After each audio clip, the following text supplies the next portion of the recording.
Today we are going to read the poem The Bangle Sellers, written by the prominent Indian poet and politician Sarojini Naidu, the Nightingale of India.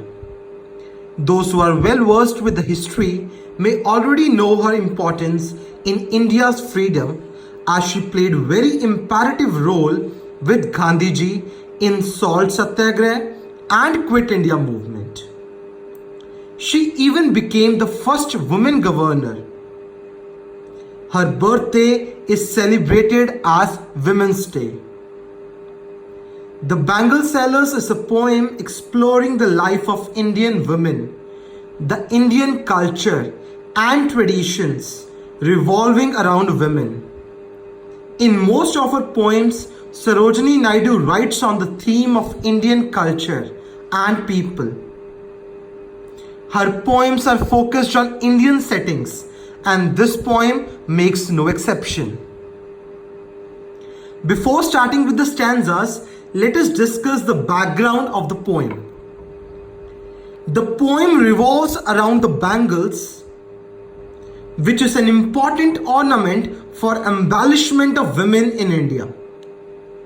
The entire poem has a structure where each stanza focuses on a particular theme. Like the first stanza depicts the bangle sellers touting at the temple fair to attract the attention of the people passing by. Then the consequent stanzas, they focus on the bangles of various colors the sellers have for women of all different ages. Again, title and theme will be discussed at the end after the explanation of the stanzas gets over. So let us begin with the reading of the first stanza. The bangle sellers. Bangle sellers are we who bear our shining loads to the temple fair.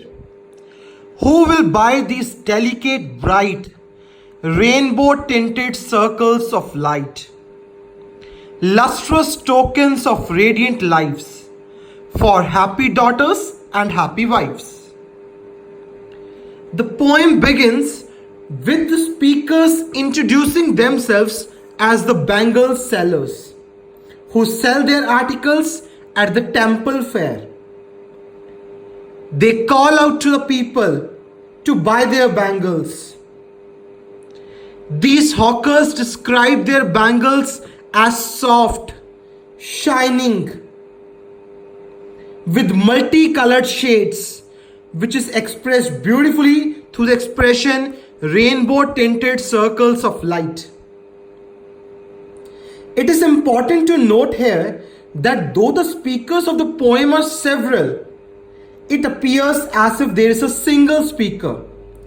This is due to the fact that they all have the same purpose of selling the bangles and are thus seen singularly. Ma'am Naidu has made a very clever use of a figure of speech called metaphor here, while comparing the bangles as shining loads. Now, what does shining load mean here, bache? Here, shining loads refer to those glittering bangles, shining bangles. They are called loads because bangle sellers carry them on their head by doing lot of labor to the temple fair. But while doing so, they are all happy as they are earning their livelihood from it. In the second last line, bangles are called the lustrous tokens of radiant lives. You can see that.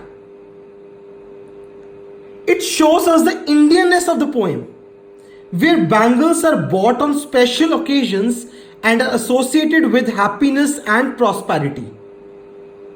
Now in the last line, for happy daughters and happy wives, the poet stresses on the human element of the product. We know daughters wear bangles to express their happy longings or the prolonged desires. And happy wives indicate that wives wear bangles to express happiness and satisfaction in their marital life. As simple as that.